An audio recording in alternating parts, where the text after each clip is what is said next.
You know, one of my oldest videos on my channel, all the way back from April of 2017, over 6 years ago, was showing off Scottsdale stackers like these. And since this video over 6 years ago, my channel has come a long way, and so has the Scottsdale Mint.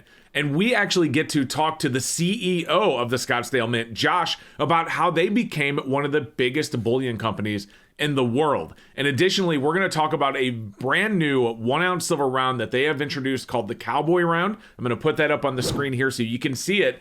And Josh is going to tell us a little bit about that process. And then we are going to tell you how we are going to give away 20 of these on the channel, including 5 from this very video. So make sure you stick with us, listen to what Josh has to say, because this interview was awesome, and stick around till the end so you can find out how to get into that amazing giveaway. So Josh, welcome to the channel. It's a pleasure to have you on here. How are you today? I'm great. Thanks for having me. So guys, like I said at the beginning, we are talking with Josh, the owner of Scottsdale Mint, and Josh has been in this industry for a long time. Now, I know you probably saw Silver Dragon's video already, so we're not going to get into that, but what I did want to ask Josh, and it's a pretty open question, Josh, but I'm excited to hear your answer. How did you become one of the largest privately owned mints in the world? That's a really good question. Blessed. A little bit of luck, really good people around me. And, at the end of the day, doing right by your customers and your partners and who you work with has really just taken us pretty far over the last, we're in our 15th year here. And, we started the business in a tough financial situation in 2008, 9, 10, when we had that was the last time we've had a significant financial issue. And then enter 2020, the start of this decade, it seems like we're entering a new phase. So I think you grow during trying times. Sometimes people always say, don't judge me when times are good, judge me when times are bad. And it just so happens that our industry gets very busy when times in the economy are bad. And I think it's preparing while things are quiet for what is coming. And that's kind of been what we've been doing for quite some time. And just, being a private company, working, even though we work with a lot of governments, we're private. So we get to choose which deals we want while we're on the wait list. We have people waiting for us. There's a few that we would love to get as well. It's nice where we try to enter into long-term contracts with partners that we're very comfortable with. And, we have great relationships with the people we manufacture for, the people we source from, and the people we mint for. So I think it's just this is a people business, even though we're in a commodity. Yes, price is very, very important, but the trust factor is ultimately that's the king. And when you're doing thousands of trades with customers and money's going back and forth, and weights, purities, if anything is ever wrong in any of this, you lose your reputation. I think just building that reputation over more than a decade has allowed us to mainly grow with the customers that we really like to work with, but also add more as we go. I thought it was awesome that you guys actually started during 2008, because we talk about that time period on the channel quite often. Was it a struggle to get started, right when all of that was going on? Yeah, and I wasn't really sure where I was going to end up going at the time. That was I had just stepped out of the world of corporate risk management and was working with mining companies. So I had a lot of contacts both at the mines and in some of the refineries. And in 2008, there wasn't a lot of brands of silver in the industry, and I was able to get physical silver in. And that's what really pushed us forward, was just having personal relationships with people. So yeah, it was tricky. If you could find, this was back when, silver had dipped into the single digits, but the market, it was very interesting. That I remember silver was around maybe $7, $8, but yet the physical metal was trading in the low teens. So people that had the physical who wanted to sell it, there was a huge divergence between the spot price, which is just a paper quoted price in New York, versus the actual physical metal. So we were able to get that material in. Was not manufacturing in 2008. That came later. So I actually worked with about four different producers that started producing our brand In I think the official first year of the Lion hitting the market was right around it was early 2009 where we were going, and then obviously um, it was the year about 2 years later we started manufacturing. So it was an interesting, like I said, sometimes the toughest times are the most fruitful when you really push through. And but there was no doubt that was a difficult time to get the material in, to keep it flowing, and welcome again. Now it's getting difficult again, and a little more tricky once again for sure. Oh, I bet. And now we're kind of in that same situation now, right? Where you look at what spot price is, and then you look at what the price of physical bullion is, and there's that huge disparity there. So it's almost Yeah, like a repeating cycle almost, right? Every time there's a financial crisis. it sure is. And I was just talking with someone else about even as a very large consumer of physical metal, our costs for raw material, they've never really been higher. So no one is paying spot. That is really kind of a fictitious. It's a guidepost, and that's just for a paper contract. And then if you wanted to pull off an exchange, there's stopping fees, there's time. It's 30 plus days. Then there's transportation costs. Really have never been higher. You've got insurance thefts are increasing. From whether you're shipping common carrier from FedEx, UPS, post office, or freight, they're having to hire people that maybe not as efficient. Let's just put it that way. And so that they're seeing more losses along those lines. And then you take the Brinks, the Loomis, the armored car guys; they're not as efficient either, and they're taking longer. And so it's a it is a battle to get it. So yeah, there's a big divergence between what you see just quoted, and you see a London spot price, and then it's like, oh, you want the actual physical material to ship to your vaults. It's a greater feat than that. So this is, but it's also more healthy because the refineries, there's a little bit more margin for them to stay in business. There's a little bit more margin for them to expand their operations along the way. But obviously, if premiums get too big, it also detracts from the investment side, because if premiums push too far away from, let's say, a paper product such as an ETF, people won't buy the precious metal. So we're seeing that silver eagles right now are just kind of atrociously high, and that's really more due to the lack of the manufacturing capability of the U.S. Mint right now. But other products such as silver rounds, bars are still very reasonably on a percentage basis. Fair enough. So here's a question for you. When COVID hit, getting into demand, when COVID hit, we also saw a spike in demand. So we were dealing with the collision of shutdowns and people, just basically staying home. And at the same time, you have this massive increase in physical silver demand. How did you stay with that? How'd you keep up? Um, it's a great question. I did a lot of prayer, how to operate. Those first, especially those first days of shutdown, the first few weeks of shutdown, where we had no idea what we were dealing with. And I really kind of brought together the executive team at Scottsdale Mint and said, you know what, if anyone is afraid, stay home. Um, but let's try to limit our exposure to other people. And if we just basically stay networked with our families and we're not traveling, not moving around, basically work becomes, we're, I guess, the network effect of a potential exposure with COVID. We never shut down one day. And no, we got through it. And while I think when Switzerland shut down, that was 75% of the world's gold production. A lot of mines shut down, a lot of the governments shut down. We never shut down one single day. So those were a little bit scary moments in the beginning, but when we realized, obviously we know now, what was real, it was a little bit overinflated. We were able to just keep going with it. And I think just bringing together the team, and we stuck together. We worked long hours from top to bottom, manufacturing, and to keep it flowing. I mean, there were times where we'd get armored truck deliveries and the values were so high. They were bringing multiple trucks because they needed more staff to block the roads because the values were so high. Because we were probably one of the few facilities in the world moving gold in those, especially that first month. Those were kind of wild. I almost wish I had video footage of watching multiple armored vehicles pulling into certain facilities that we had. And it was kind of a wild time, and also eerie, where the roads weren't busy, there wasn't a lot going on, but yet we were just booming inside our facility. So that was something it's very important. a lot of people look to precious metals as it's a protection for their family's wealth.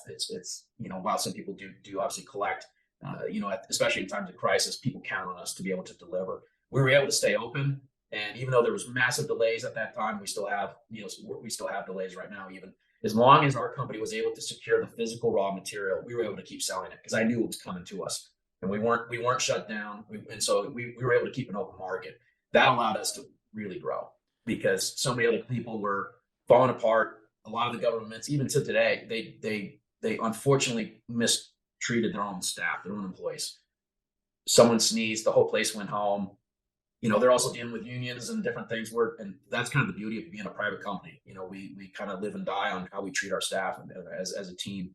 So that gave us a huge push, that we were supplying silver and gold to the market where it wasn't really flowing. And I still look back at it, and still to this day, we're in a situation where we can't make everyone happy. And that's tough, meaning everyone wants really nice product at a really good price and really fast. I could probably give you two of those three, but right now producing all three of those all continually with the demand that we're seeing is just a feat. So we're doing everything we can to continually grow, get more efficient from top to bottom, whether that's equipment, facilities, staff, people, systems.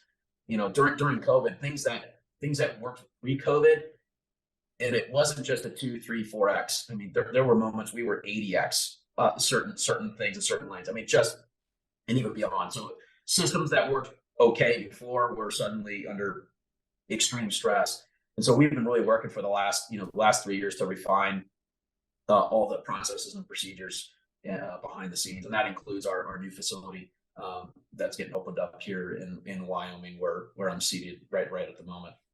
So you were able to stay open during COVID, but a lot didn't, including equipment manufacturers. I mean, how did you manage growing? Because it sounded like you had massive growth during COVID. How did you scale your business to be able to support, that additional growth if you didn't have access to additional equipment or even replacement parts to fix it? I mean, we heard delays of somewhat of 18 months to get replacement parts. How did that Yeah, even work? and that's still ongoing, still to this day. I think being that our company we just had good relationships, even with the equipment providers. We're not as, when you do a contract with the government, let's say you're trying to sell a new coin press to a government. Do you think one guy just makes the decision? Let's say it's a new model. That new model has to probably go through testing, inspection. They might even say, send me some things. We're going to hem and haw over it. That's just on the procurement. It's going to go to a whole team for procedures of when are we going to order it? Do we have the money? Then you got to go to another committee and another board. It's so bureaucratic, nothing happens. And working with Scottsdale Mint, it's pick up the phone. We go through it real quick. We work with our engineers for exactly what we need. Let's buy one, let's buy two, let's buy three of those. Off we go. Bank wires sent, deposits in, off they go. So I found that the equipment manufacturers like to work. While they'll never tell you publicly. Everyone knows what working with the government can be like at times. So working with someone's a lot quicker to respond. We get taken care of really well, and I think that's something to say when those engineers come to our facilities in the United States. They're visiting the U.S. Mint as well. It's just a different experience when those staff is working with our team. And if we need to be here on a Saturday morning to get things done and put together, our team's willing to do that. So and I just had the foresight when things were closed. I was traveling. I was looking at, a lot of people go, how do you even have a new facility, turning on in 2023? And a lot of that goes back to 2+ years ago. And I was out traveling, looking at facilities, buying, building, and doing things when most people were still at home, afraid to get on an airplane. And that's where, we really kind of pushed through. And so even though that equipment still takes quite some time, it's still steadily arriving, coming online. Scottsdale Mint we've expanded our capacity very nicely into the end of 2002, and then 2023 for us is going to be a watershed year in terms of just bringing more capacity on for our customers. My first experience with Scottsdale Mint, I don't even know what year it was, but I still have to this day, I have these kilo stackers, Scottsdale stackers. And that's the first time I don't even remember what that was. When did you start producing those for the first time? That's a great question. So when Scottsdale Mint originally we purchased the stacker bar division from a company called Materion. And I think I mentioned in the previous video, Materion was running both investment bars, and then they did high-end electronics materials, sputter targets to make, especially a lot of the Apple iPads. When we took over the business, I bought the equipment, the engineering that produced the stacker bar line, even though it was a trademark of Scottsdale Mint, but Materion was producing it for us. At the time, they were making the pancake style kilo stacker bars. It was a different dimension. So I'm not sure which kilos you got. Those pancake style Scottsdale kilos occasionally do get they're seen on the market. But we went to a much more thick. It's a thick, really chunky product. We re-engineered it, became more efficient at producing it, less scrap, quicker turn times, to where we're able to really move to that product. I believe it was probably 2012. So about 11 years ago is when we introduced that kilo product to the market. At that time, too, kilos were not. That's obviously a metric-based system. It's not as common in the United States, and it's obviously huge in Europe. Still to this day, kilos are still they're still a little different than, let's say, a 10-ounce bar, which is probably the most popular size in the U.S. right now, outside of a 100-ounce bar. But I think the kilos are definitely growing. So it's a fun size for us to produce for sure. Yeah, I'm a big fan of those, and I kind of wanted to use that as a segue into the production of your new product, which I did want to bring up today. So tell me a little bit about the Cowboy Round, and what was the inspiration behind that? Well, so the origins of Scottsdale Mint are from the city of Scottsdale. The city of Scottsdale, the official emblem is a cowboy on a bucking bronco. So if you travel around on the streets of Scottsdale, even the manhole covers have a bucking bronco, city of Scottsdale's. And our one of our offices is very close to Westworld, where they do some of the larger horse shows and rodeos there in Arizona. So it's always been culturally part of that. But being in Wyoming now with our new facility, so we still have an operation in Scottsdale, but Wyoming and Casper is where we're expanding. It's big country. This is rodeo territory where it's life. Just here in June, we're gonna have the college national finals, which is the Rose Bowl of rodeos. That's in Casper every year. If you were to ever come visit, it's probably the most cowboys you've ever seen in your entire life in one setting. And then during the summer, later summer, you've got the big rodeos from Cody to Casper to the Frontier Days in Cheyenne, and it's so ingrained in the culture here. I also think the America West, especially with what's going on and culturally, the destruction of the way of life in the West, cowboy spirit kind of represents liberty, freedom. Putting on your boots and getting to work on your own, and that's possibly also why TV shows like Yellowstone. Obviously, they got great writing, great acting with Kevin Costner, but it's resonated really with people around the world. And there's multiple reasons why a show like Yellowstone is really picking up. Our new facility in Casper, we're right on Yellowstone Highway that leads right out to the Grand Tetons, and it's 90-something. I think it's 92%. Could be off a few. Of Yellowstone is also in the state of Wyoming. It's also known as the Cowboy State. Its license plate has a bucking bronco. The University of Wyoming has a bucking bronco. So really, what the how to marry our origins in Scottsdale with our new home in Casper, Wyoming. It was a perfect thing that we just wanted to bring to the market. So that was kind of the culmination of the idea of where we came of how it came to market. Then we wanted to introduce a little bit modern technology into the piece. Obviously, there are counterfeit products out there. The Buffalo Round is probably the number one sold investment product in the United States, which is essentially a generic product. While some companies will put their name on it, Scottsdale Mint, we decided never to make a Buffalo Round. It's just that it is the number one counterfeited coin out of China, and we just decided if we're going to introduce something in that similar vein, we want to do something different. And so that's what we produced with the Cowboy Round, where it gives someone, you can still buy Buffalo Rounds out there. We're going to bring out that Cowboy Round, but also introduce a few things. Number one, it's a 4.9 pure round. There are very few silver rounds on the market that are a 4.9 purity. And then we created latent images on both sides of the coin. So as the coin moves, you're able to see a lot a lot of really cool details. This is stuff that I'm not saying it's anti-counterfeit, but it makes it much more difficult for someone to produce. And we built in a lot of really cool features into that. So if they're gonna waste the time to counterfeit one of your rounds, they may as well just do a Buffalo because it's a lot easier. That's kind of the intent, I assume. That's right. We continually want to push. Our stacker bar line is, while there's other bars out there that have been counterfeited, I still haven't seen I've not seen our one of our stacker bars ever done. It's pretty darn difficult. And I think that's a good point. It doesn't mean that nothing's impossible to be counterfeited, but you want to make it difficult or not cost effective for someone to do it. They'll just do something else. And in this product, we even have a tiny little a privy mark of it on the coin of a buffalo. So again, state of Wyoming, the state flag is a buffalo. So we got a little bit of the buffalo in this Cowboy Round as well. And it should be a really cool product where people are able to stack tubes of these and just say, you know what, I've got plenty of traditional buffalo rounds. I need to add the Cowboy Round to my stack.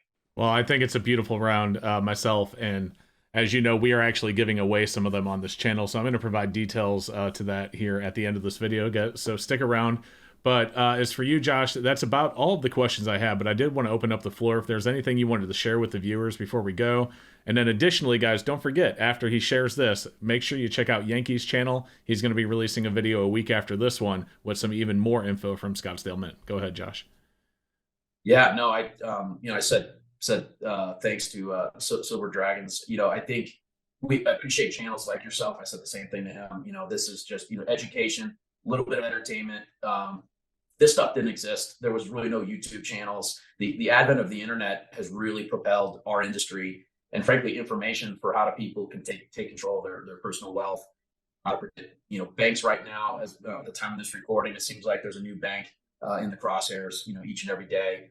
At some point, FDIC insurance may not be there to protect. There may not be another JP Morgan to swallow the next bank. So I think people are truly looking to hard assets as a safe haven. So I appreciate everyone's time.